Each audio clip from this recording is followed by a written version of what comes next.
often see much confusion around what exactly fascism is. People will sit there and try to explain point by point political definitions and political characteristics that they label to be a part of what encompasses fascism. Usually these people are quite often mistaken and wrong.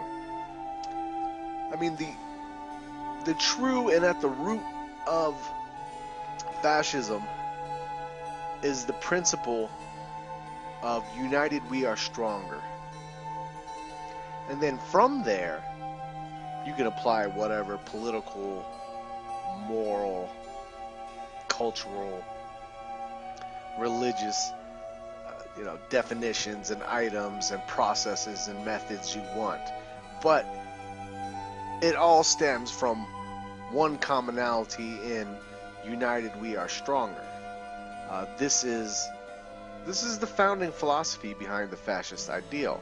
I mean, just to look at the etymology of the word itself, fascism coming from the fasci being the sticks bundled together to make them stronger. I mean, it's the most primitive of our understanding.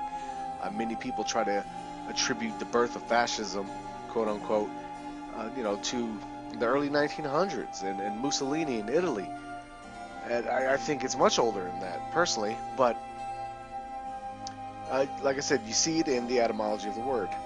It is our most basic and primal knowledge. United, we are stronger. You take one stick, and you take that one stick and you hit someone over the head with it, the stick's gonna break. You take a whole bunch of sticks, tie them together real tight, bash someone over the head with that bundle of sticks you just tied together, that fasci, and the head's gonna break. United, we are stronger. That is the founding principle of fascism. That's what all fascism stems from. All political philosophies, ideologies, and processes that come into reality from those philosophies are all rooted in united, we are stronger. From there, you see different fascist organizations and communities differing in many ways.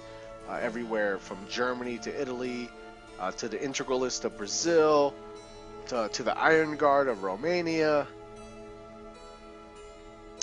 and even in Spain, you see a differing of inner politics and what is encompassed as what is moral, what is so on and so forth. But the root stays the same. United, we are stronger. That is the monolith of fascism right there. And everything that the fascist thought turns into action or turns into reality stems from united we are stronger. So you have people that approach fascism from a soulless perspective. To them, it is just items you can check off a list of what makes fascism. Giovanni Gentile expressed the soul of fascism, the metaphysical element of fascism, something that is neglected by people who wish to define what fascism is, or label it, categorize it, package it up real nice in that Tupperware, and put it away in the cabinet of labels, of simplifications of labels that is so prevalent today. Giovanni goes on. We'll start with some excerpts from Giovanni speaking about the shapelessness of fascism.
So we see there's no set doctrine to fascism. There's no list of items to check off as to what makes fascism. It is the methods of fascism all depend on what is thought best to achieve united we are stronger, to achieve that goal, to achieve unity and advancement. You see numerous differences in fascist organizations in the 20th century. The Italian fascist, Mosley's black shirts in Britain, the German fascists, the Brazilian integralists, the Spanish fascists, the Romanian Iron Guard. It doesn't matter which organization, you see the difference. And because they're all organic and in their own area and birthed there, created there, but all start with the same foundation of united we are stronger. But you do see some commonalities amongst them. Some I would like to call pillars of fascism. It's not, and these commonalities, they don't come because they don't come from any set doctrine on what makes a fascist, but these methods or these philosophies or these actions have shown to be more applicable in the quest of the goal of uniting the people and progressing the people. Nationalism as being one of them, a hierarchy of power, that the tip of the pyramid, one leader, final decisions, the final say-so down to one man, a one-archy, if you will. You see this as a commonality, and you see government having the last say in industry. Rest assured, no fascist leader is told to hurry up his speech by some business executive. Governors have a line item veto. And I have to speed it up. And that highlights one of the major failings of democracy. The social revolutions of America, France, Russia, wherever else, were thought to be revolting against aristocracy itself. Was not that at all. They just replaced the aristocracy. Underneath rule of the monarchy, there was, nobility was essentially your aristocracy, and underneath democracy, merchants become your aristocracy, which is far worse in my opinion. So there is still aristocracy there. It's replaced now. People who've made their millions and billions off swindling for the large part now become your people to say so. And this is one of the failings of democracy that is often pointed out by critics of democracy, and it also leads into the view of the state and the difference in the view of the state between the socialist, the liberal democracy, and the fascist. Well, as we read Giovanni pontificate on the subject,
So basically, the ideal of the state in the fascist is that the citizen and the state are one and the same. We are the state and the state is us. It's a living ideal, an organic entity. The state, what it becomes and where it goes, is all dictated by where the people, what do the people become, and where do the people go. The character of the mass create the reality of the state, as opposed to classic nationalism where the state or the nation is something that is before, during, and after the citizen, or in liberal democracy where they view the state as a hindrance and a restrictor or a necessary evil. And for the socialist, the state is the great equalizer. So we see quite a difference even amongst the collectivist ideologies and even amongst classic nationalism and fascism in concepts of the state.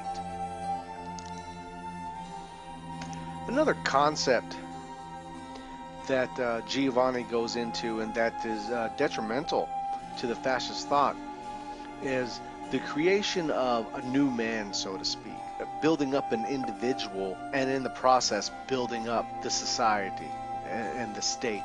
The modern fascist thought was conscious of the idea that humans have essentially a plastic mind. I mean, it can be molded by surrounding forces. I do believe it to be a case of nature and nurture, but nurture does indeed have an impact. And I know every person would like to think themselves above being molded by their environment, but unfortunately none of us are.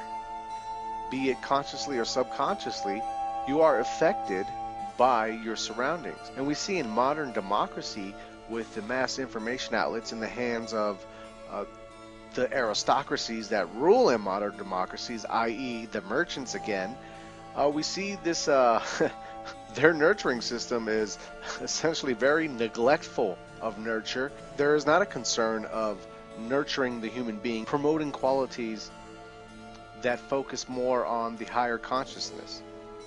Instead, the lion's share of the focus goes towards our lower selves, our primal selves, our sex drive, our gluttony, our materialistic urges. And these are what are promoted underneath a social democracy.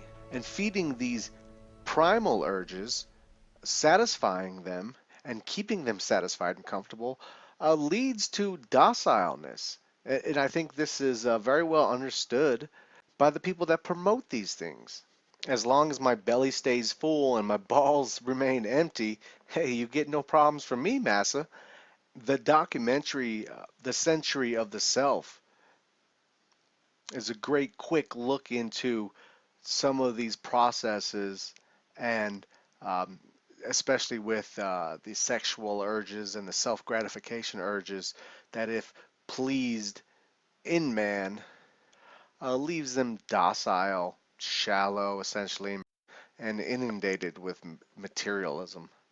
This series is about how those in power have used Freud's theories to try and control the dangerous crowd in an age of mass democracy. At the heart of the story is not just Sigmund Freud, but other members of the Freud family.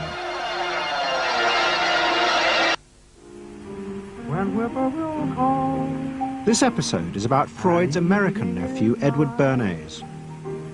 Bernays is almost completely unknown today, but his influence on the 20th century was nearly as great as his uncle's. Because Bernays was the first person to take Freud's ideas about human beings and use them to manipulate the masses.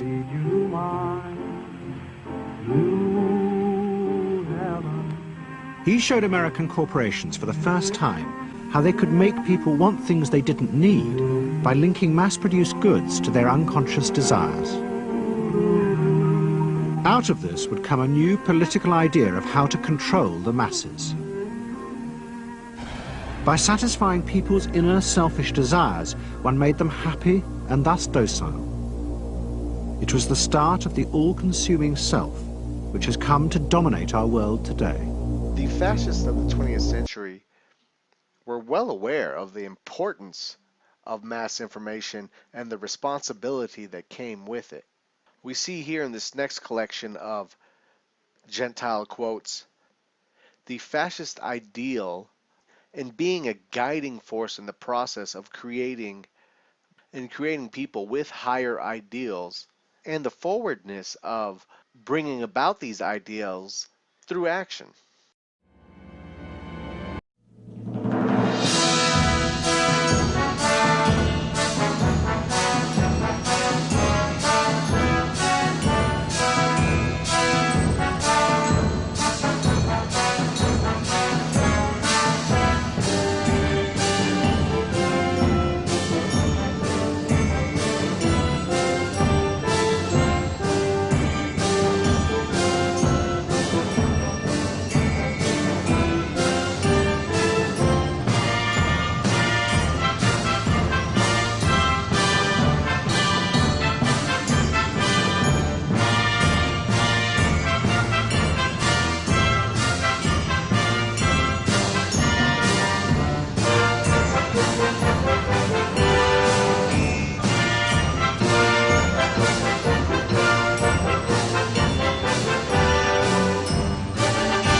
A very important part of the fascist philosophy was the concept of thought and action.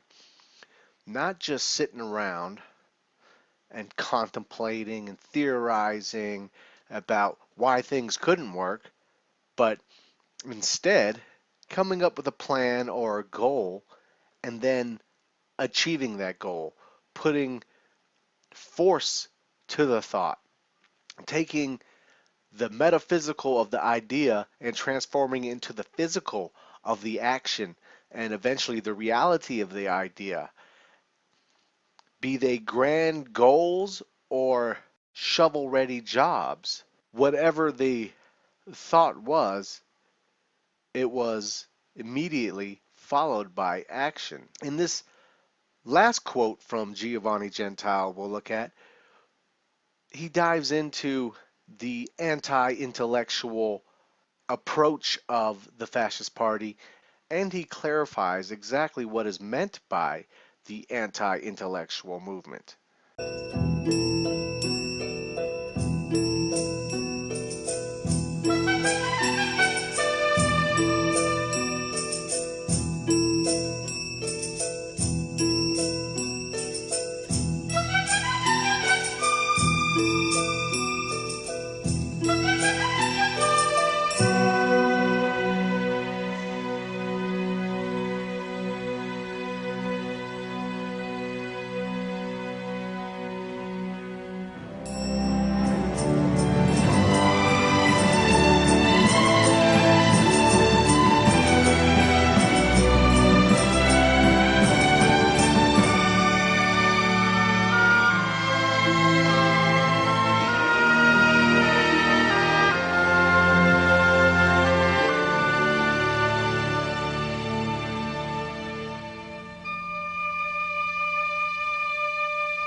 So the anti-intellectualism was not against intellectuals for the sake of being against intellectuals, but more so against the utopic types. Like you see a revival in that, and the New Age hippies today, who just have these utopic visions of society that have no base in reality, or the overtly pessimist that'll find ways, that will pontificate on ways why something cannot be achieved, or the overtly optimist who, like the pessimist, will pontificate on ways why there is no need for immediate action, such as, oh, things will get better, or or typically you hear, oh, when shit hits the fan, or whatever excuse that helps justify the inactivity. To wrap everything up, we have firstly fascism. Its monolith is united we are stronger. That's the foundation. That's where everything is built upon. People who like to make their lists and their little check boxes, like a fascist government must do this, this, this, and that. They'll come for your guns, they'll take your rights, they'll take your firstborn children, and all these ridiculous things promoted by these people who try to explain fascism are entirely incorrect, because they're wrong at the foundation of everything. So united we are stronger. And then you have some of the pillars of fascism, which you see being repeated in different fascist organizations from different countries who grew at different times, such as nationalism, but nationalism in a fascist sense, where the state is the people and the people are the state. You have dictatorship instead of elected stewards, and positions in society are typically filled through meritocracy, as same level education and instruction is given to rich, poor, despite one's class. And also, another commonality is the government oversight over mass media and mass industry. Essentially, government approaching society under what is considered, or what is called, social Darwinism, quote unquote, where the government puts importance on molding the minds of the people in a proper context that is going to help the people achieve the best they can with what their genetics gave them, because this in turn benefits the state and vice versa. So it's collectivism with the unavoidable selfish interests too of people. And lastly, and one of the things Giovanni Gentile touches on numerous times in his works, is thought and action, a very important part, the fundamental part of fascism, because those are its wheels. That is why and how fascism advanced itself in country to country. It wasn't simply just, hey, we're going to put up a good fight this time around, and put out a lot of posters and a lot of speeches, and if we don't win this time, we'll try it again in the next 4 years. We'll try it again whenever we can. No, it was a daily mission to succeed. And that same fanaticism in success of simply obtaining power, any great goal, the government adapts and promotes. So a fundamental part of it, because that is the creation of fascism. That is what makes it unique, as opposed to the first and second political theories of liberal democracies and socialism. All the quotations of Giovanni Gentile could be found in Origins and Doctrine of Fascism, with selections from other works.